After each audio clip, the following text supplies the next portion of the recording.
Baik, kita masuk di manajemen piutang. Jadi manajemen piutang ini adalah bagaimana cara perusahaan itu dapat memanage ataupun merencanakan piutang tersebut ya.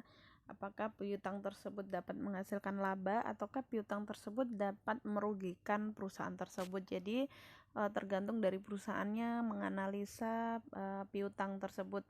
Jadi biasanya ada perusahaan yang ingin meningkatkan labanya sehingga melakukan piutang dengan besar-besaran, artinya bahwa mungkin dengan tanpa ada DP, tanpa ada uang muka dan jaminan dan lain sebagainya, tetapi barang yang kita jual itu bisa diambil ataupun bisa dibeli oleh orang lain dengan cara dikredit ya, dengan cara dikredit itu atau dengan cara dipiutangkan ya. Nah, di sini seperti yang lalu sebenarnya di rasio piutang itu sebenarnya kita sudah pelajari bagaimana perputaran piutang tersebut. Jadi piutang yang baik itu adalah piutang yang perputarannya cepat, artinya pembayaran dari konsumen tersebut ataupun orang yang dikasih hutang tersebut cepat dibayarkan. Nah, di sini manajemen piutang ini sebuah proses yang mendata, mengumpulkan, dan menagih piutang perusahaan dari tangan konsumen. Jadi sistem manajemen piutang yang baik akan menghindarkan Anda dari kekurangan dana akibat dana yang macet di tangan konsumen. Jadi memang piutang ini kadang-kadang juga ada baiknya, kadang juga tidak ada yang tidak baik, karena baiknya itu adalah bisa meningkatkan labanya ataupun penjualannya, tetapi yang tidak baiknya adalah ketika kredit tersebut macet sehingga perputaran daripada penjualan ataupun laba tersebut juga pastinya tidak sesuai dengan keinginan dari perusahaan tersebut. Nah, di sini mengapa banyak perusahaan yang menjual barang hasil produksinya atau barang dagangan mereka secara kredit? Ini adalah salah satu pertanyaan juga. Kemudian alasannya tidak lain adalah karena penjualan secara kredit tersebut merupakan suatu upaya untuk meningkatkan atau untuk mencegah penurunan penjualan. Jadi memang kalau apalagi dengan kondisi sekarang orang ingin memiliki HP yang bagus, kemudian memiliki motor yang baik ataupun yang bagus juga sesuai dengan kondisi ataupun kondisi yang sekarang ini ya, yang memang banyaknya orang yang menggunakan motor baru ya. Nah, ketika orang mau menggunakan motor baru ataupun handphone baru, ini biasanya tidak bisa membeli, keinginan ada tapi tidak bisa membeli secara cash. Nah, perusahaan ini memberikan kemudahan dengan cara kredit ataupun mempiutangkan. Nah, ini alasannya dijadikan suatu piutang ini karena ingin meningkatkan penjualan. Karena biasanya kalau kredit ini biasanya orang senang untuk membeli karena memang sesuai dengan apa yang mereka punya ya. Jadi misalnya punya uang, sekarang motor misalnya punya uang 1 juta kita sudah dapat motor. Nah, kemudian handphone juga seperti itu, 300.000 kita sudah punya handphone yang bagus. Jadi ini adalah strategi yang dilakukan oleh perusahaan untuk meningkatkan penjualannya ataupun meningkatkan labanya. Nah, bila diperkirakan bahwa manfaatnya lebih besar, maka secara ekonomi pemilihan piutang atau penjualan kredit tersebut dibenarkan. Jadi memang tergantung dari perusahaannya. Kalau seandainya itu adalah bisa meningkatkan penjualan, maka ini bisa dibenarkan. Tetapi kalau ini bisa menurunkan labanya atau penjualannya, nah ini yang bisa kita tidak bisa lakukan secara piutang. Nah, di sini ada contoh.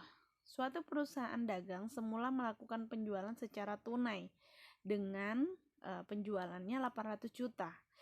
Kemudian perusahaan tersebut merencanakan akan menawarkan syarat penjualan N/60. Ini berarti bahwa pembeli bisa membayar pembelian mereka pada hari ke-60 misalnya. Diperkirakan dengan syarat penjualan yang baru tersebut, perusahaan akan bisa meningkatkan penjualan sampai dengan 1.050 juta.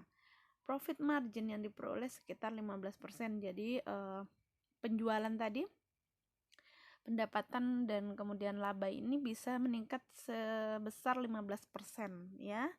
Nah, di sini apakah ini adalah bermanfaat?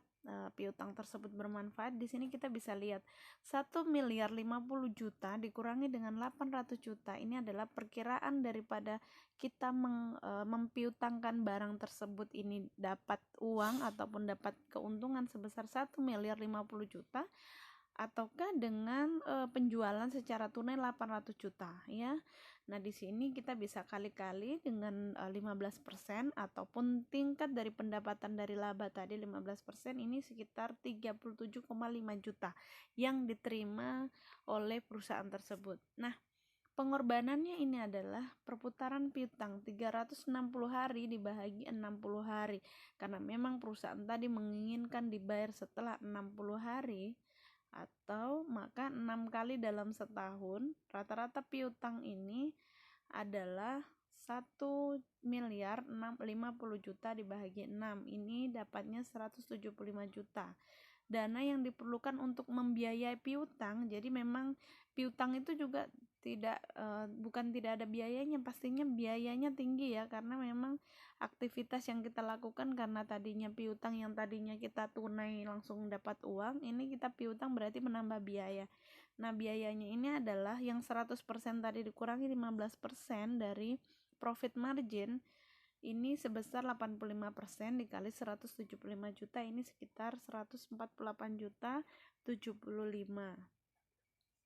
Kemudian biaya dana yang harus ditanggung karena memiliki tambahan piutang ini adalah sekitar 148 juta dikali dengan 0,16 tadi yang 16%. Nah, jadi manfaat bersih yang diterima ini adalah 13,7. Jadi 13,7 ini berarti perusahaan mampu untuk memberikan piutang kepada konsumen ya, karena dia bisa memperoleh manfaat bersih atau keuntungan bersih ini sekitar 13,7 juta. Manfaat yang diperoleh karena menjual secara kredit adalah tambahan laba, sedangkan pengorbanannya adalah tambahan biaya dana. Tambahan biaya tersebut timbul karena perusahaan akan memerlukan dana yang lebih banyak bila menjual secara kredit. Oke, baik, silahkan memberikan pertanyaan kalau memang kurang paham. Assalamualaikum warahmatullahi wabarakatuh dan selamat malam.